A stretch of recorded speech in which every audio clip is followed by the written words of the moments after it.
Hello people, welcome back to my channel. ఈరోజు వీడియోలో carrot సగ్గుబియ్య పాయసం ఎలా తయారు చేసుకోవాలో వీడియోలో అయితే చూపిస్తున్నాను.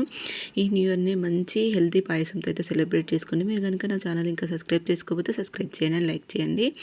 నెక్స్ట్ మనం ఒక చిన్న గ్లాస్ సగ్గుబియ్యాన్ని అయితే తీసుకొని వాటర్ పోసుకొని 2-3 టైమ్స్ అయితే వాష్ చేసుకుని తర్వాత కొద్దిగా వాటర్ అనేది యాడ్ చేసుకొని ఒక హాఫ్ అన్ అవర్ అయితే నానబెట్టుకోవాలి. తర్వాత క్యారెట్ తీసుకొని మంచిగా వాష్ చేసుకొని మనం తురుము పెట్టుకోవాలి పెద్ద గ్రిల్తో. తర్వాత స్టవ్ పైన కడాయి పెట్టుకొని అందులో ఒక టేబుల్ స్పూన్ నెయ్యి వేసుకొని క్యారెట్ తురుము వేసుకొని ఒక 5 మినిట్స్ అయితే ఫ్రై చేసుకోవాలి నెయ్యిలో. నెక్స్ట్ ఇందులో మనమైతే పాలు అనేది వేసుకోవాలండి. సో ఇక్కడ పావు లీటర్ చిక్కని పాలు అయితే తీసుకున్నాను.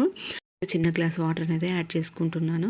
సో ఇక్కడ చికెన్ పాలలో వాటర్ అనేది ఏం కలపలేదు, సో విడిగా కలుపుకున్నాను. ఒకవేళ మీరు పాలు వేడి చేసేటప్పుడే వాటర్ అనేది కలుపుకొని వేడి చేసుకొని ఇందులో కలుపుకోవచ్చు.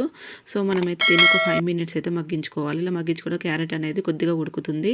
ఒక 5 మినిట్స్ తర్వాత మనము సగ్గుబియ్యంలో వాటర్ అనేది తీసేసి సగ్గుబియ్యాన్ని అయితే ఈ క్యారెట్ పాలలో యాడ్ చేసుకోవాలి. సో ఇలా యాడ్ చేసుకున్న తర్వాత సగ్గుబియ్యం అనేది ఉడికేంత వరకు అయితే ఉడికించుకోవాలి. ఒకవేళ మీకు ఇక్కడ పాలు అనేది తక్కువ పడింది అనుకో కొద్దిగా పాలు అనేది యాడ్ చేసుకోవాలి, ఎందుకంటే సగ్గుబియ్యం అనేది తొందరగా చిక్కబడుతుంది. సో మనమైతే ఒక 5 మినిట్స్ మగ్గించుకున్న తర్వాత సగ్గుబియ్యం అనేది ఇలా ట్రాన్స్పరెంట్గా అవ్వాలి. సో అంతేనండి. నెక్స్ట్ స్వీట్నెస్ కోసం అయితే మీకు టేస్ట్ తగ్గట్టు అయితే షుగర్ అనేది యాడ్ చేసుకోవాలి. లాస్ట్లో యాడ్ చేసుకున్న తర్వాత ఒక 5 మినిట్స్ మరిగించుకున్న తర్వాత ఇలాచీ పౌడర్ అనేది యాడ్ చేసుకోవాలి. సో ఇక్కడ నేనైతే బెల్లం తురుము అనేది యాడ్ చేస్తున్నాను. సో దానికోసం అయితే స్టవ్ అనేది ఆఫ్ చేసి బెల్లం తురుముని అయితే వేసుకోవాలి. వేసుకున్న తర్వాత ఒక 5 మినిట్స్ అయితే రెస్ట్ ఇవ్వాలి. 5 మినిట్స్ రెస్ట్ ఇచ్చిన తర్వాత మంచిగా కలుపుకోవాలి. ఇది ఈ వేడికే మొత్తం కరిగిపోతుంది బెల్లం తురుము. తర్వాత లాస్ట్లో గిన్నెలో సర్వ్ చేసుకోవడం. Thank you for watching.